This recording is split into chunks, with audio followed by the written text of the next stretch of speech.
Hello, hello, hello, everyone, and welcome to Relationship Rhetoric. I'm your host, unapologetically Angela. Thank you so much for joining me. Happy Women's History Month.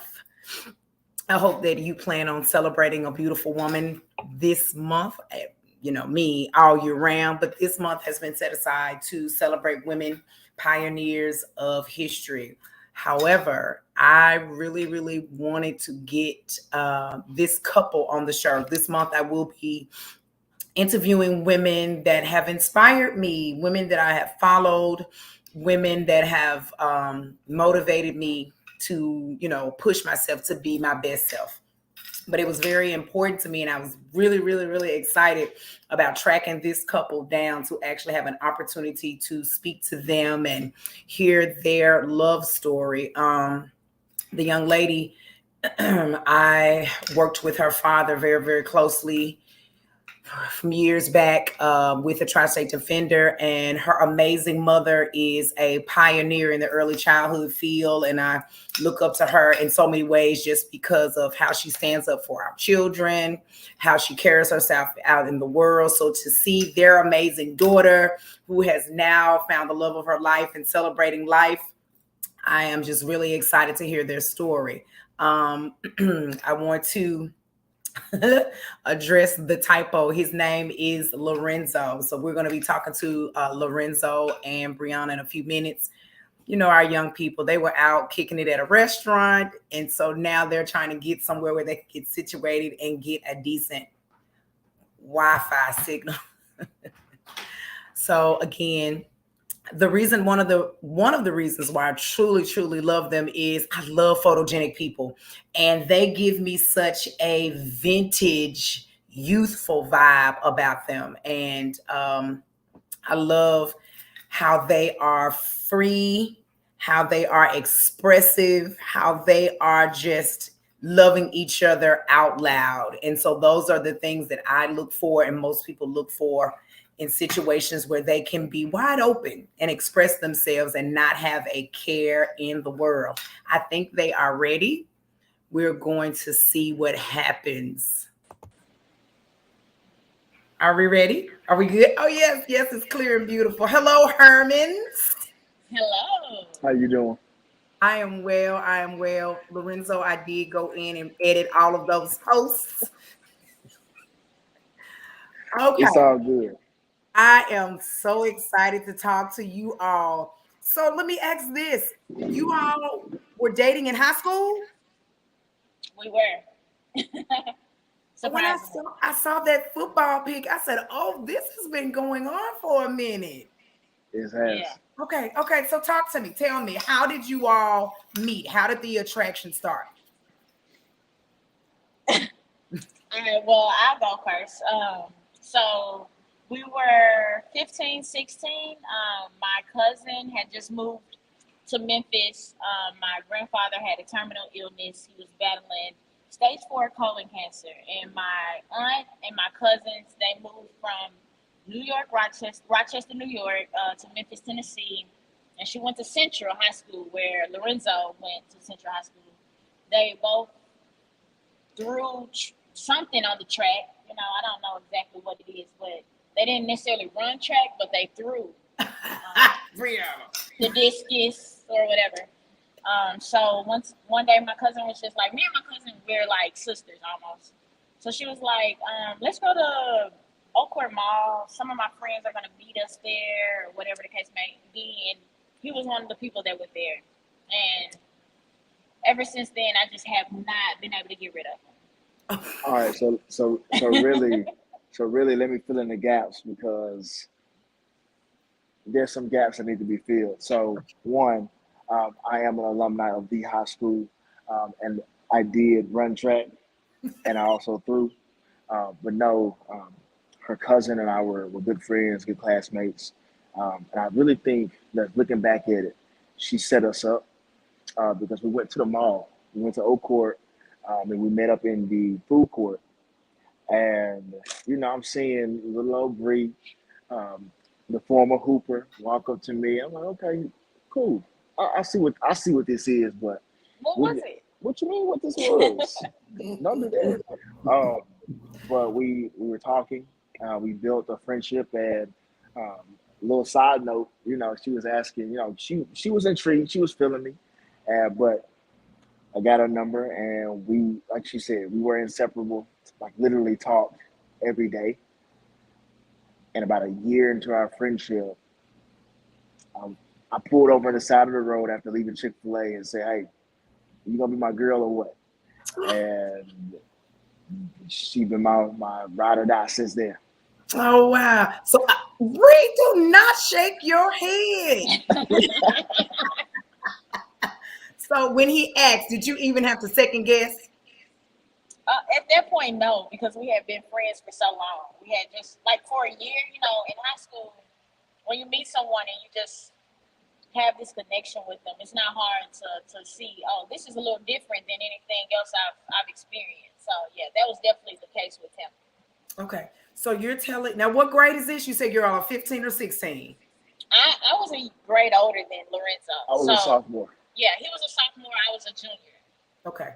Okay. So the rest of the course of the time you were in high school, y'all, there was no breakup. Was there a breakup? Did you date other people? It was just you and him. So this is, I'm glad you asked. Yeah, that was a good That was a question. great question. So I don't want people thinking that we were naive enough to just say things were perfect from my 15-year-old mindset and her 16-year-old mindset. I mean, um, we've been through some things. Was it now were we on and off again? No, like we were essentially committed to each other the entire time. Now, did we run into some roadblocks? Did we go through some things? Obviously, Yeah. right? With her being a year younger than me, I mean older than me. I mean I, she went up to school before me, so she experienced some things. We went to colleges in two different states. Um, Dealt with that. Two different regions of the country. I was in the North for a year. She was in Georgia, and I transferred to North Carolina. So we did the long distance thing for 5 years, yeah. right? And if somebody asked me today, "Hey, I'm thinking about getting into a long distance, long term relationship," I'd say, "Hey, buddy, run for the hills," because it's not easy. You deal with a lot, and your foundation is rocked. Your foundation has changed. Um, There's a lot of transition. a lot of Um, transitions.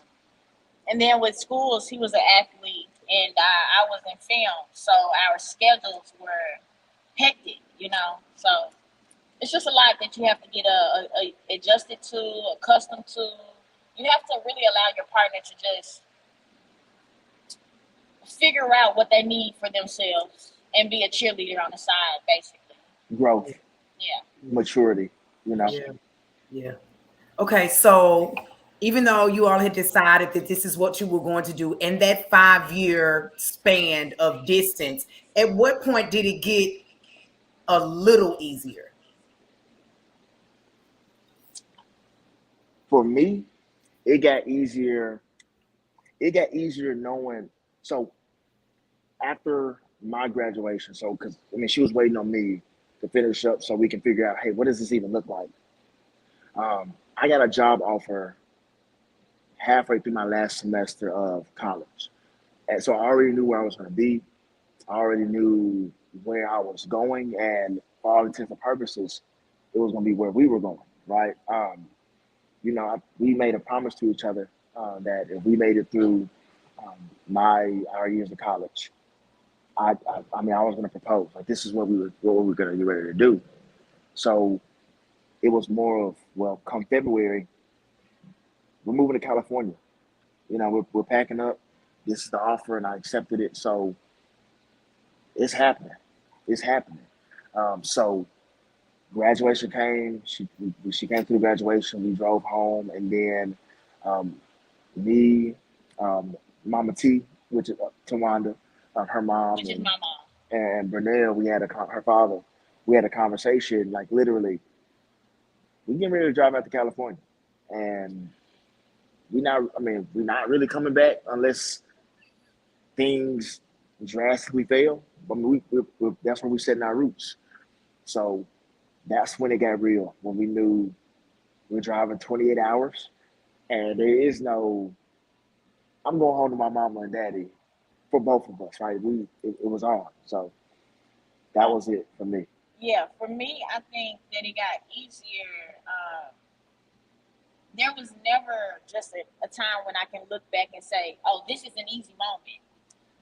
It definitely got easier once he was was able to figure out what our plans looked like after his graduation. I say it got easier once we started planning for the California, and even for me, it wasn't that easy because I was having to tell my dad, my mom, my family, hey, me and Lorenzo, I don't know what it is, but I know that it feels good. I know that it feels right, and we're out of here.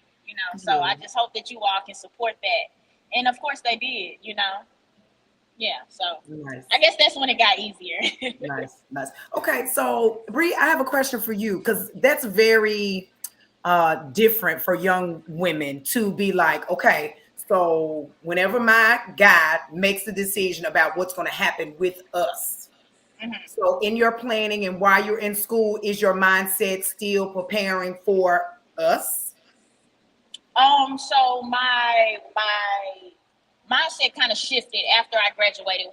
I said that I was a year older than Lorenzo. So after I graduated in 2016, I came back to Memphis. I worked at the New Tri-State Defender, of course. I moved back in with my parents basically, and that was an adjustment. Coming from college, coming from Atlanta, just being exposed to all the things that I was exposed to. But the family that I came from they were very, um, well, I can't say my mom, but my father, he was very like, go for it. Do whatever it is that you want to do. Go out there.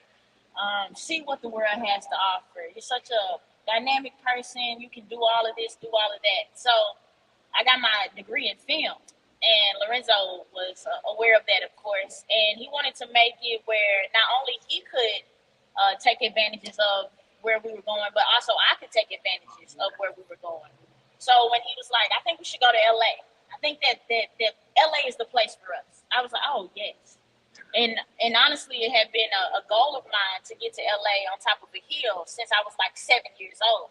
Since I had gone to LA and saw that area. So when he was intentional about what he had for him and I was like, it feels right. So it was just getting my dad and my mom on board and just going from there. But everything with this man has always been intentional. Even when we were young and trying to figure things out, not really knowing what we were doing, it has always been very. I want the best for you, whatever that is. And so that's what I've always been like. Okay, I can trust him with me. And Mm, my dad mm. and my mom always said that too. Well, I'll be honest. It took my mom a little minute. I think she just got used to it after I got the ring. But I think my dad was very impressed with Lorenzo for sure. Nice, nice. Okay, okay.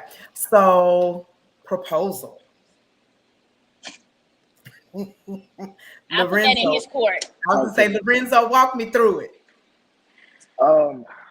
All right. So it was amazing. First off, I'm not sure we.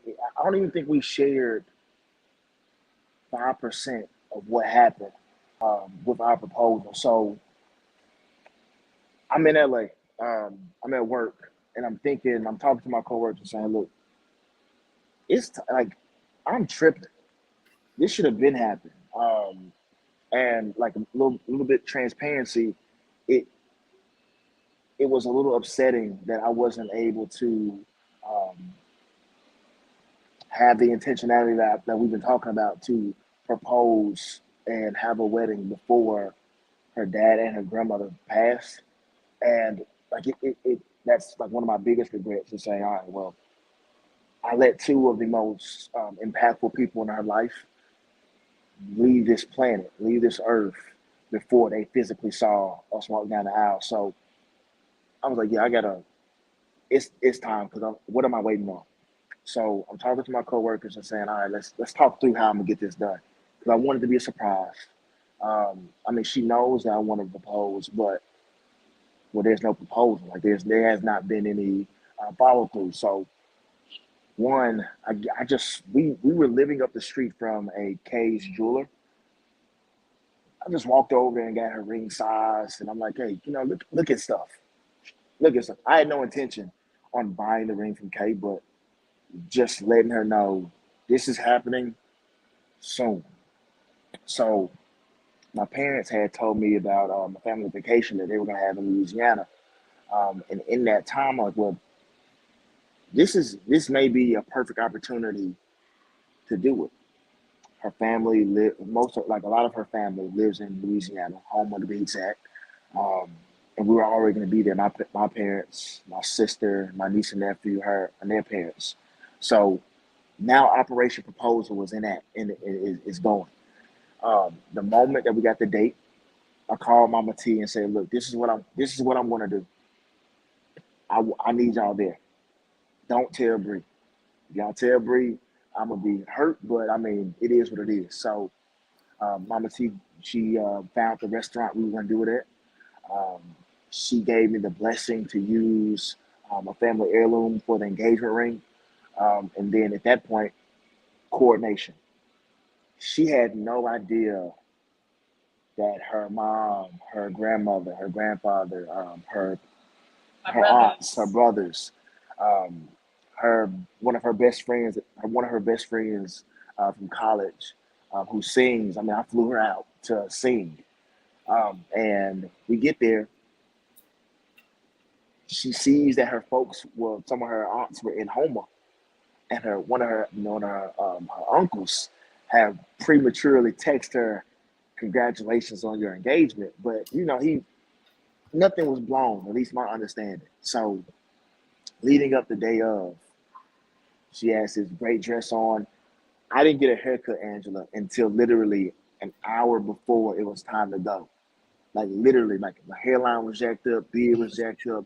I looked a mess an hour to 30 minutes before it was time to go. And I almost didn't make it, but I randomly found this guy who was cutting. He chopped me up and it was on. I walked upstairs, opened the door, and like surprised, like everybody had their phones up. Her friend was singing, and I dropped down to one knee and was like, "Hey, just say." I mean, at this point, just say yes, because Right. she's sitting there surprised and crying. I'm talking about boo-hooing and snotty nose. I'm like, okay, just say yes, because you got to say yes. Um, and then we ate and we turned up. Nice. Well, his story is pretty accurate. I think that it allows for me to just fill in some gaps there. So we did move to LA in May of 17. 2017.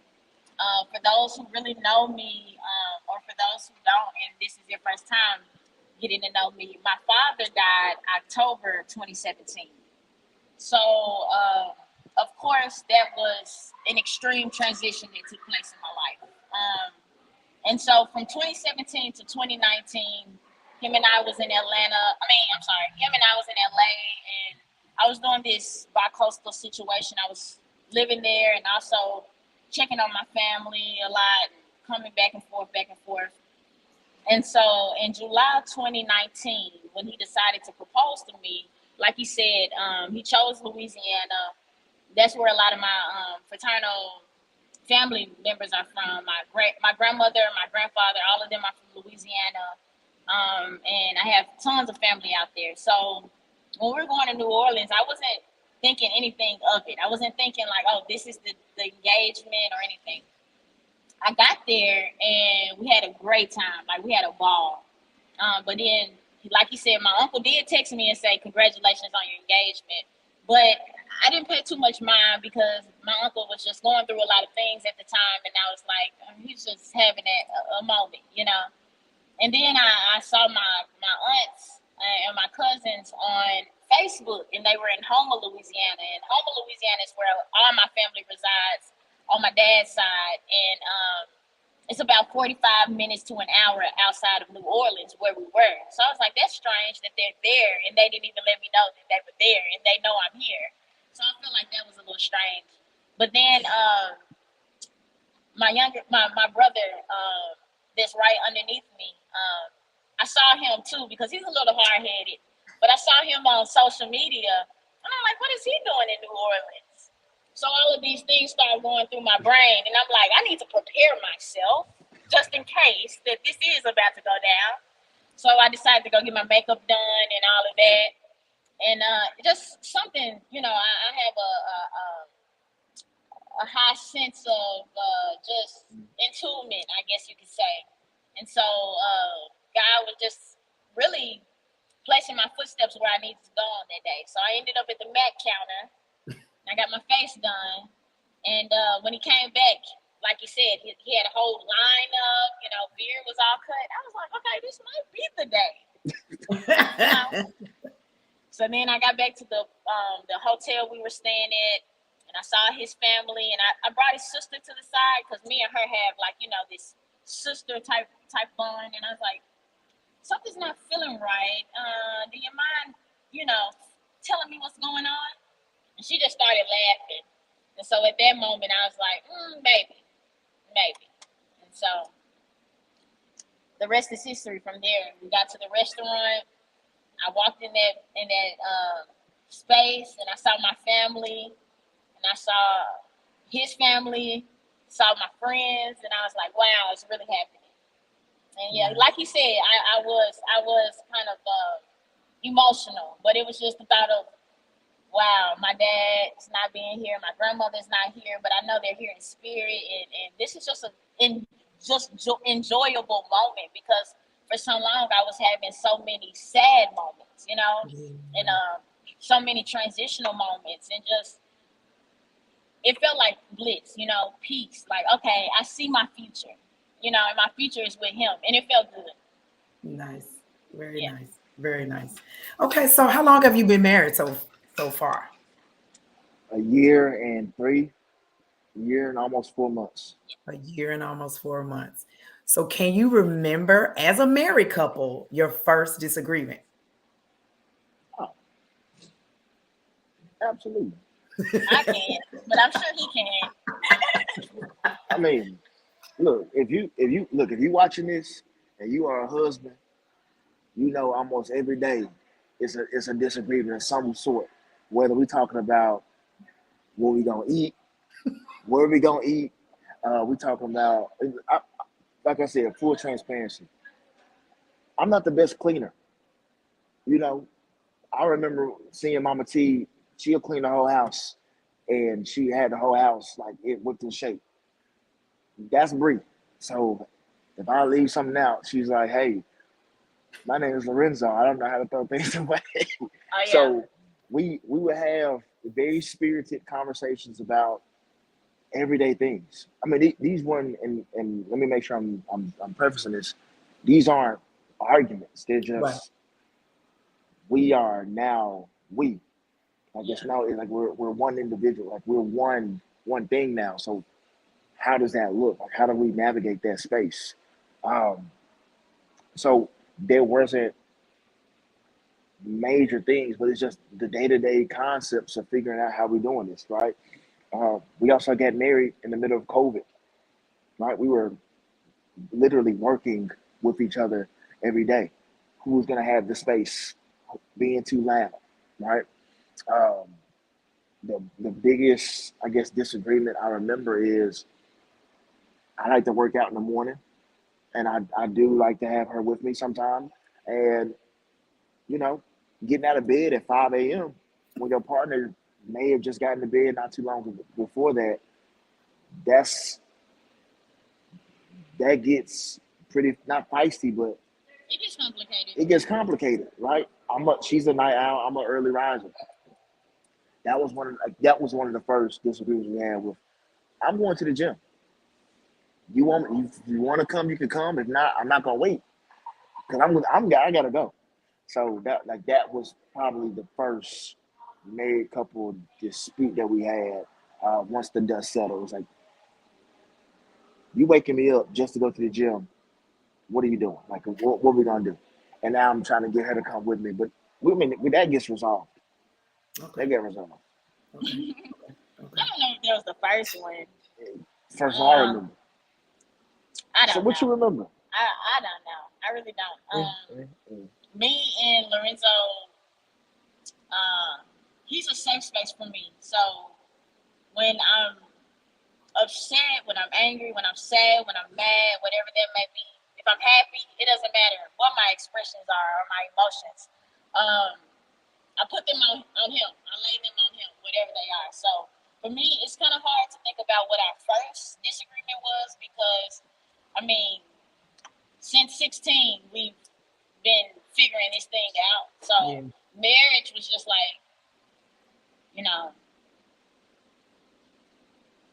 find the garbage can. Go get in the garbage can. You know, like that Okay. type of stuff. Okay. Okay. Okay. Okay. So have you all as a couple come up with goals for the next couple of years for each other? Yeah, I think we're always setting. You know, I think that's where me and Zoe, while we are always bettering ourselves, because we set goals for one another and then we hold each other accountable. He's my accountability partner, and vice versa. So I know one of our goals is we do plan on extending our family. So that's one of our goals. Um, Lorenzo is a financial advisor and a fitness trainer. So just him reaching his goals in that aspect. And I am a account manager for marketing agency 3i Creative Communications, as well as I just started my own magazine, Memphis 10 magazine, as well as a journalist for the New Tri-State Defender and We Are Memphis. So our places are always very busy, but I think our goal for me at least is just financially reach some of our goals so that we can travel, extend our family, buy us a home, um, stick to the lifestyle that we're used to and that our parents were able to provide for us. That's what we sorry about that. No worries. Those are the goals that I have for us for sure. Okay. So all that in a nutshell, our goals as a couple is definitely like I've been saying this to friends, family, coworkers. We want to have a kid and be in a home before the end of the year. Um, with me leaving the trust world and starting my own practice, it makes that a lot more feasible because now time is on our side. Like my time and my family and my faith is like one of like those are my top three values. And I knew that well, if that's what we're going to do, I need to make sure that I have capacity to raise a kid and be there for her while she's going through that process. And I was working 12 to 16 hours a day before I made that transition. But everything I've been doing is saying, hey, all right, well, all right, do I want us to wait till 30, 31 to have kids? I think 27, 28, 27, 27 could work because I mean we've been reaching and hitting those career goals. We've been good stewards of each other, good stewards of our own individual calling. So For sure. come December, I think we finally just said, all right, well, yeah, we can have a kid. I think we'd be great parents, and yeah, we can be in the house before the end of the year. I mean, we've already been doing what we needed to do. So, all right, that's what we're working on. That's what we're working towards. And I mean, we got our vitamins. We got the prenatal vitamins. We got we went to the doctor and got uh, everything checked out as far as all right. Well, the birth control is out. Making sure that we're getting healthy as possible to make sure that TMI. I mean, hey, we're being honest with the people, right? I wanted to do a Beyonce and just pop out when that time comes, but here he You is. know, I'm just look. We're not gonna come out here and lie to people. I mean, that's just what we're doing, you know. So uh, that's the two goals. So Okay. hey, stay tuned. Okay. Okay. So I have to say, how old are you now? Both of you are 27. Both of Yeah. 27. us. Okay. I have to say, you all are very, very mature minded for your age. And that is very impressive. That is very impressive because you are family oriented. You are the oneness that you all represent is beautiful. It's truly beautiful. What advice would you give young couples? Because you know, the world has a tendency to want to offer their opinion about what's best and what you should and should not do. What advice would you give a young couple who is torn between getting married and stepping out on faith and doing their own thing? You want to go first or you want me? You got it. The biggest, see, I'm a cynic. My biggest piece of advice to young couples out here, again, deciding whether or not they're gonna walk into matrimony or step out in faith and do something else is know what you want. Figure that out. And the moment that you get that figured out, everything else is white noise.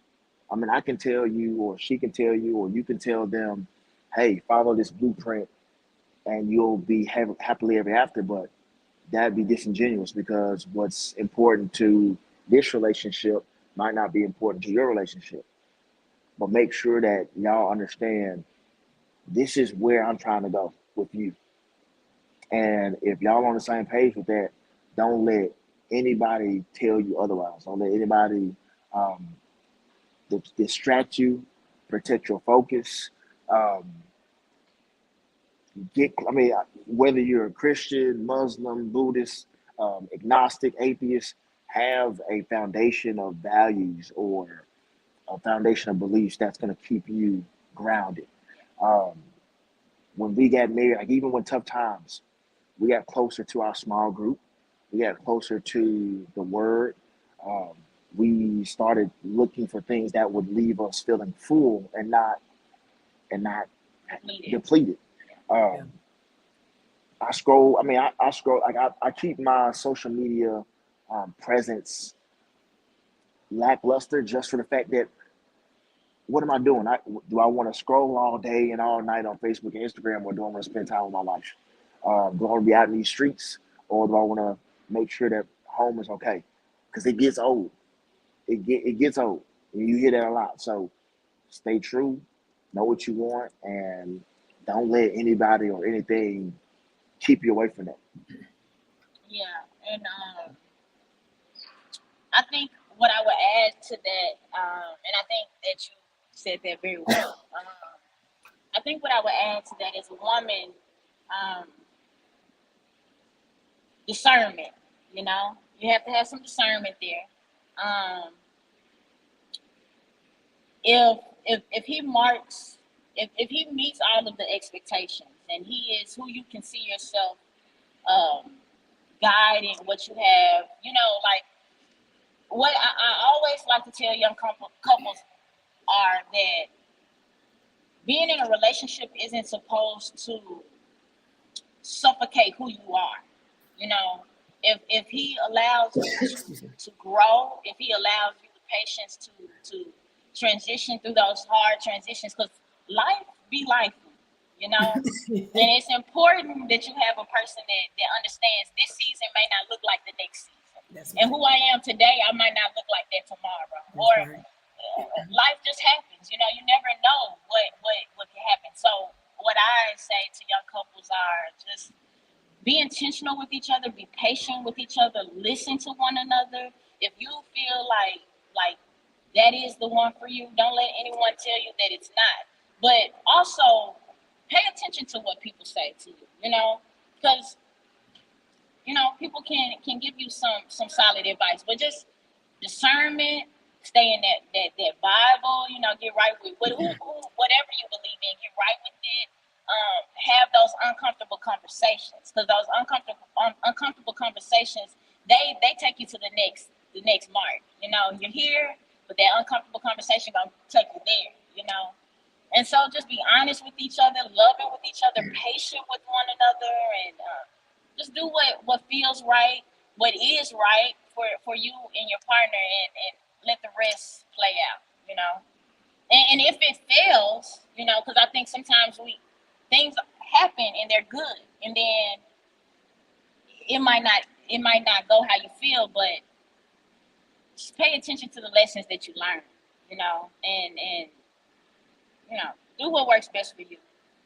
Yeah. Let everything else figure that out, what they need to figure out for themselves. But if it feels right, and you and that person can make that work, and y'all prioritize one another, and you allow each other the space to show up in this world how you both need to show up, then hey, do y'all thing.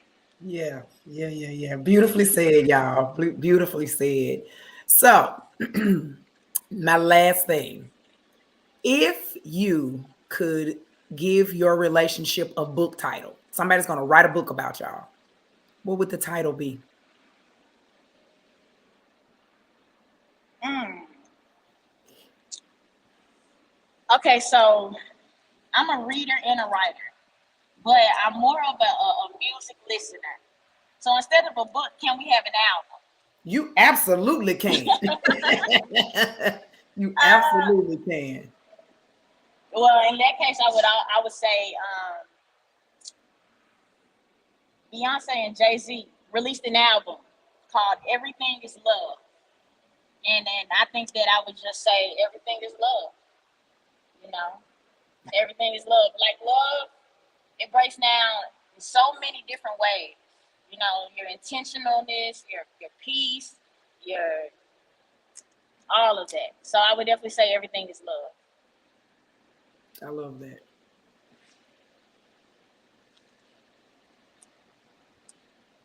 That's a good question too. I'm gonna stick with a book. Um, I'm gonna stick with a book, and it really would just be a sound effect, and it would just be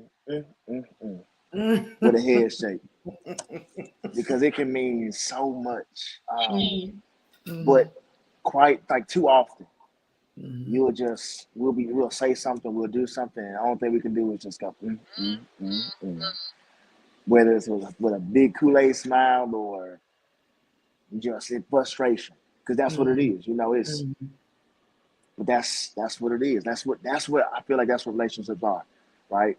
Whether it's goodness, badness, frustration, joy, bliss. Mm. Mm, mm, Mhm. mm. Mhm. What? Yes. Yes, that's a great ending. I'm gonna say it to you all one more time. I am so elated about just what you all represent.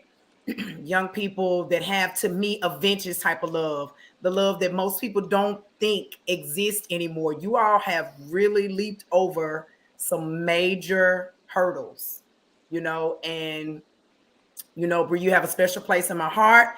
I thought this was the perfect date for this interview. And for you young men to be able to be there, to be that heavy shoulder for her to be able to cry on and still be able to lift her up is truly a blessing. And I really love and appreciate that.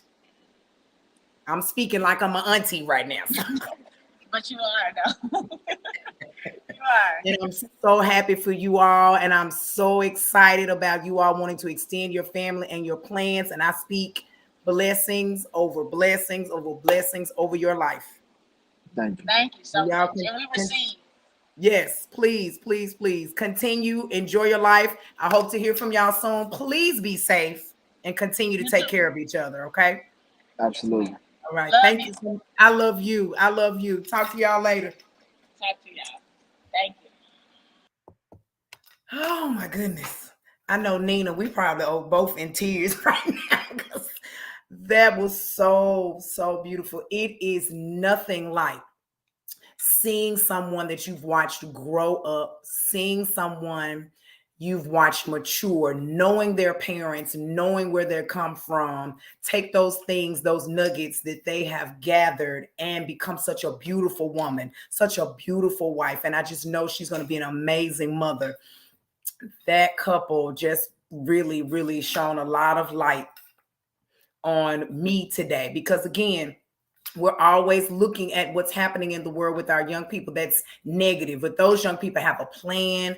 Those young people are not just, hey, we were dating together in high school. They discuss their hurdles. They discuss their changes. They discuss their transitions that they went through, and they are still smiling and they are still loving on each other, producing more memories than they'll ever imagine. So thank you so much for being on the show, The Hermans. And guys, thank you so much for tuning in. I love this show. I love the opportunity to see love flourish. And thank you for everyone who's paying attention and joining me tonight. Thank you again. Peace, love, because love is everything. And I'm going to end with that. Have a wonderful night, guys.